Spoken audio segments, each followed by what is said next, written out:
itu adalah anugerah, pemberian, prakarsa dari Allah untuk memberikannya kepada kita.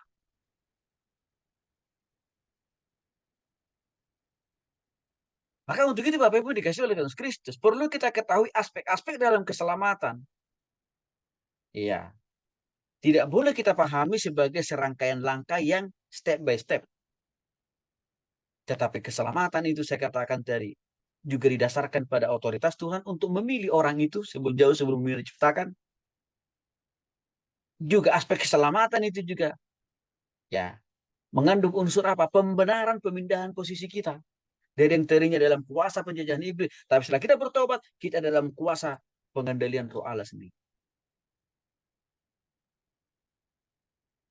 Nah, untuk itu 1 Korintus 12 ayat 13 mengatakan, sebab dalam satu roh kita semua, baik orang Yahudi maupun orang Yunani, baik budak maupun merdeka, telah dibaptis menjadi satu tubuh, dan kita semua diberi minum dari satu roh. Artinya Bapak Ibu dikasih Yesus Kristus.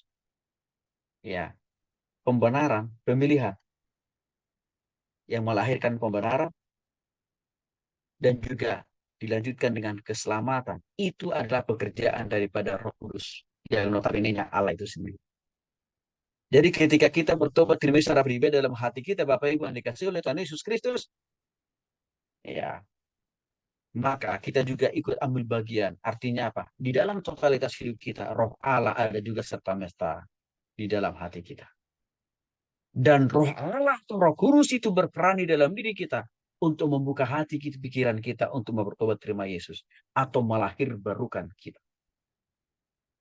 Tapi tidak hanya peran Roh Kudus itu melahir barukan kita secara rohani, Bapak Ibu yang dikasih oleh Tuhan Kristus, tapi keberadaannya juga ikut serta merta tinggal memimpin dan menguasai hati kita. Kenapa Roh Kudus itu selalu tinggal memimpin dan menguasai hati kita? Supaya kita bisa konsisten selalu hidup dalam kebenaran. Peran Roh Kudus yang berikutnya juga di dalam diri kita apa? Menumbuhkan iman. Iman itu percaya. Walaupun kita tidak perlu melihat tangan Tuhan bekerja, memberkati kita, mengurapi kita, memulihkan, menyembuhkan kita nggak perlu tahu lah itu urusan Tuhan.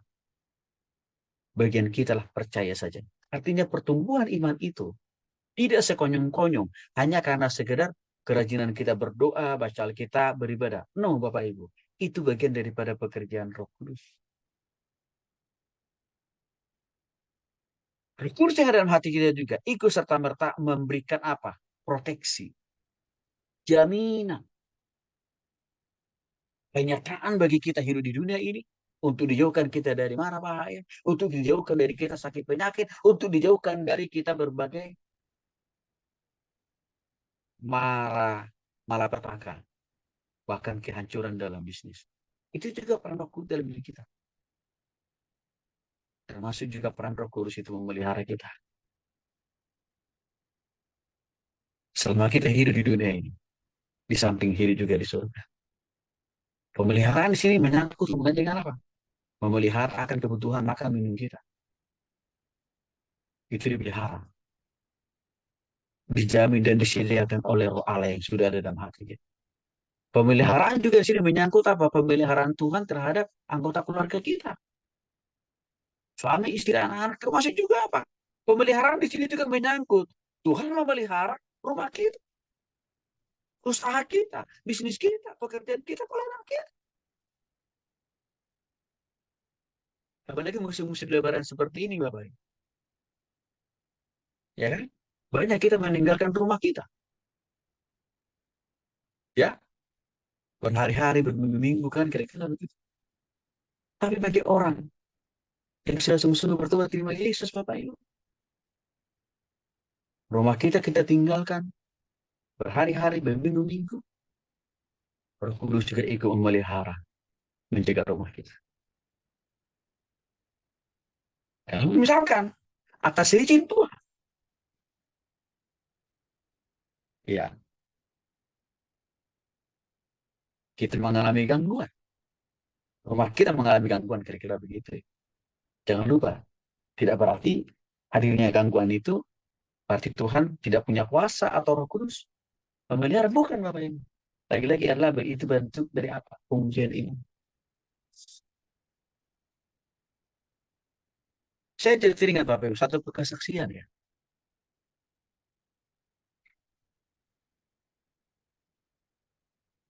Kami keluarga besar di Jakarta buat akhir tahun ya, akhir tahun lah. Kita lagi buat acara ibadah akhir tahun lah di Puncak. Nah, semua keluarga sudah ngumpul waktu itu Bapak Ibu.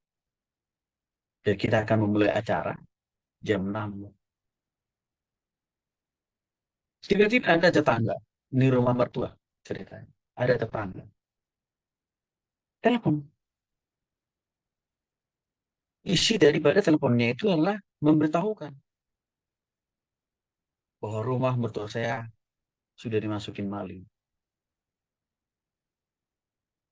Bayangin Bapak Ibu malingnya, ya mereka bisa masuk melewati pagar tanpa ada yang dirusak. Kuncinya gemboknya tetap dalam keadaan baik, tapi mereka bisa masuk. Tidak sampai di situ, mereka juga masih bisa masuk lagi sampai membobol pintu depan. Pintu depan itu kebetulan kami taruh dua lapis pintunya. Pintu yang pertama yang terbuat dari besi itu mereka bisa lolos. Pintu yang kedua ya tebal karena dari kayu. Mereka bisa lolos Bapak Ibu. Artinya sampai ke ruang tamu mereka bisa lolos. Dan Bapak Ibu, dan semua kunci kamar, kunci motor, kunci mobil semuanya kami taruh di ruang tengah. Kunci lemari satu tempat kami taruh di ruang tengah. Bapak Ibu tahu. Waktu mereka sudah melewati ruang tamu, lalu mereka mulai masuk ke ruang tengah. Tiba-tiba nggak tahu apa yang terjadi. Malingnya lari terbiri-biri.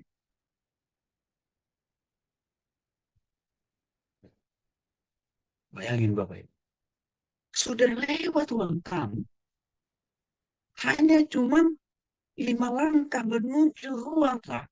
Yang notabene-nya di ruang tengah itu sudah terbuka sangat amat luas bagi mereka untuk membuka setiap kamar dan juga mengambil kunci kendaraan yang ada. Tapi apa yang terjadi? Langsung balik kanan. Mereka lari. Sehingga saya pun segera turun dari puncak. Dan Bapak Ibu kan jangan kalau dari puncak itu ke Jakarta kan macet. Biasanya itu ditempuh bisa sampai 2-3 jam. Belum lagi dengan program buka tutup. Tapi tidak tahu waktu itu Bapak Ibu. Saya bisa tempuh dari puncak hanya sebatas waktu 30 menit sampai di rumah. Dan gak ada orang yang berani masuk ke dalam. Jadi mereka tunggu dulu kami semuanya sampai datang. Termasuk juga polisi. Mereka tunggu di luar pagar. Setelah kami sampai, lalu kami tanya apa yang terjadi. Mereka cerita. Baru kami bawa polisi untuk melihat lebih jauh. Apa yang saya katakan di sini Bapak Ibu? Roh Kudus yang ada dalam diri orang yang sudah sungguh-sungguh bertobat dan percaya kepada Tuhan.